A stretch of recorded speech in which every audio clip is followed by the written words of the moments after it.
എല്ലാവർക്കും പുതിയൊരു വീഡിയോയിലേക്ക് സ്വാഗതം. ഇന്ന് നമ്മൾ പാലക്കാട് സ്റ്റൈലുള്ള റാവുത്തർ ബിരിയാണിയാണ് കേട്ടോ ഉണ്ടാക്കാൻ പോകുന്നത്. അപ്പോൾ നമ്മൾ കഴിഞ്ഞ ബിരിയാണി ഉണ്ടാക്കിയപ്പോൾ കുറച്ച് പേര് പറഞ്ഞായിരുന്നു അവർക്ക് നമ്മളെടുത്ത പൊടികളുടെയൊന്നും എമൗണ്ട് കറക്റ്റായിട്ട് മനസ്സിലായില്ല എന്നുള്ളത്. അപ്പോൾ നമ്മൾ ഡിസ്ക്രിപ്ഷൻ ബോക്സിൽ എല്ലാം കറക്റ്റായിട്ട് കൊടുത്തിട്ടുണ്ട്. മനസ്സിലാവാത്തവർ അതൊന്ന് ചെക്ക് ചെയ്യണം കേട്ടോ. അപ്പോൾ നമുക്ക് ഇന്നത്തെ ബിരിയാണി ഉണ്ടാക്കിയാലോ. അപ്പോൾ നമ്മൾ 3/4 കിലോ റൈസും 3/4 കിലോ ചിക്കനുമാണ് എടുത്തേക്കുന്നത്. ജീരകശാല റൈസ് തന്നെയാണ് കേട്ടോ എടുത്തേക്കുന്നത്. 30 മിനിറ്റ് വെള്ളത്തിലിട്ട് സോക്ക് ചെയ്ത് മാറ്റി വെച്ചിട്ടുണ്ട്.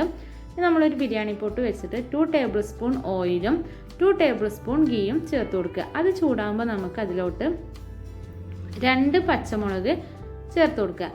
ഇനി ഇതിലോട്ട് ഒരു വലിയ സവാള കനം കുറച്ച് അരിഞ്ഞത് ചേർത്ത് കൊടുക്കുക. നിങ്ങളതിൽ ചെറിയ സവാള ആണെങ്കിൽ നിങ്ങൾ 2 എണ്ണം എടുക്കുക കേട്ടോ. ഇനി കുറച്ച് ഉപ്പും കൂടെ ഇട്ട് കൊടുത്തു കഴിഞ്ഞാൽ സവാള പെട്ടെന്ന് തന്നെ വഴഞ്ഞു കിട്ടും കേട്ടോ.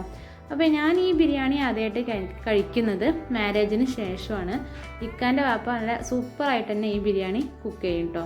അപ്പോൾ ഇനി നമുക്കിത് നന്നായിട്ടൊന്ന് ഗോൾഡൻ ഷെയ്ഡ് ആവുന്നവരെ നന്നായി വഴറ്റി കൊടുക്കുക കേട്ടോ. നമ്മളെ പാലക്കാട് NMR ബിരിയാണി ഹൗസ് ഉണ്ട്. അവിടെ പോയി കഴിഞ്ഞാൽ പാലക്കാട് സ്റ്റൈലിലുള്ള റാവുത്തർ ചിക്കൻ ബിരിയാണി കിട്ടും. വളരെ ടേസ്റ്റാണ് കേട്ടോ കഴിക്കാൻ വേണ്ടിയിട്ട്. അപ്പോൾ ഇനി ഇതാ നമ്മുടെ ഉള്ളിയൊക്കെ നല്ല ഗോൾഡൻ ഷെയ്ഡ് ആയിട്ടുണ്ട്. അപ്പോൾ നമുക്ക് ഇനി അതിലോട്ട് 2 മീഡിയം സൈസുള്ള തക്കാളി മുറിച്ചത് ചേർത്ത് കൊടുക്കുക. തക്കാളി നല്ലപോലെ വെന്ത് കുഴയട്ടെ. അപ്പോൾ നല്ലപോലെ ഒന്ന് ഇളക്കി കൊടുക്കുക കേട്ടോ. ഇനി ഇത് കഴിഞ്ഞിട്ട് നമുക്കിതിലോട്ട് 2 table spoon ginger garlic paste ചേർത്ത് കൊടുക്കുക കേട്ടോ.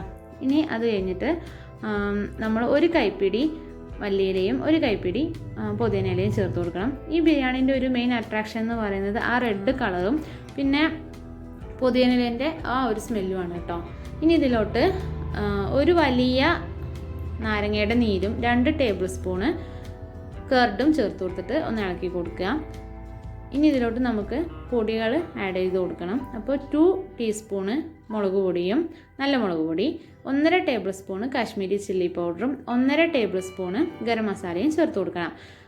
ഇതിൽ ആക്ച്വലി ആ റെഡ് കളർ കിട്ടാൻ വേണ്ടിയിട്ട് റെഡ് കളർ ഫുഡ് കളറില്ലേ അത് ചേർത്താറുണ്ട്. പക്ഷെ ഞാനിവിടെ കാശ്മീരി ചില്ലി പൗഡറാണ് ചേർത്ത് കൊടുക്കുന്നത്. അപ്പോൾ നമുക്ക് ആ റെഡ് കളർ തന്നെ കിട്ടും കേട്ടോ.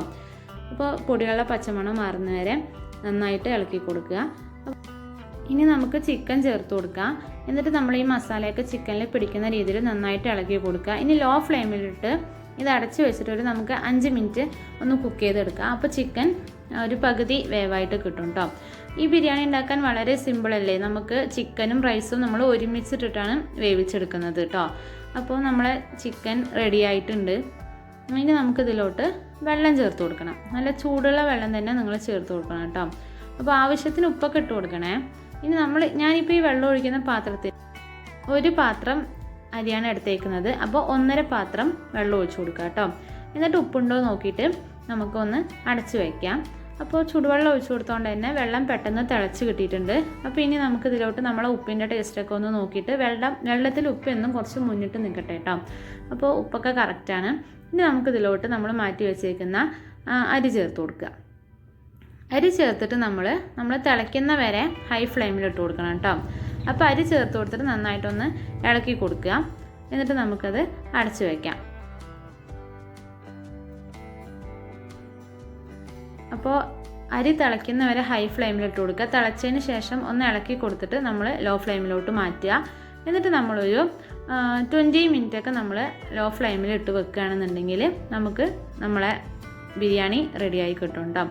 അപ്പം ഞാൻ തുറന്ന് നോക്കട്ടെ. 20 മിനിറ്റ് ആയിട്ടുണ്ട്. നല്ലൊരു സ്മെല്ലൊക്കെ വരുന്നുണ്ട് കേട്ടോ. അപ്പോൾ കറക്റ്റ് സെറ്റായിട്ട് നമുക്ക് നമ്മുടെ ബിരിയാണി കിട്ടിയിട്ടുണ്ട്. അപ്പോൾ നിങ്ങൾക്ക് ഇതിൽ ഏത് ബിരിയാണി ഇഷ്ടമായത് എന്നുള്ളത് നിങ്ങളൊന്ന് കമൻറ്റ് ചെയ്യണം കേട്ടോ. അപ്പോൾ നിങ്ങളെല്ലാവരും ട്രൈ ചെയ്ത് നോക്കണം. എന്നിട്ട് നമ്മുടെ ചാനൽ ലൈക്ക് ചെയ്യണം, സബ്സ്ക്രൈബ് ചെയ്യണം. ബൈ.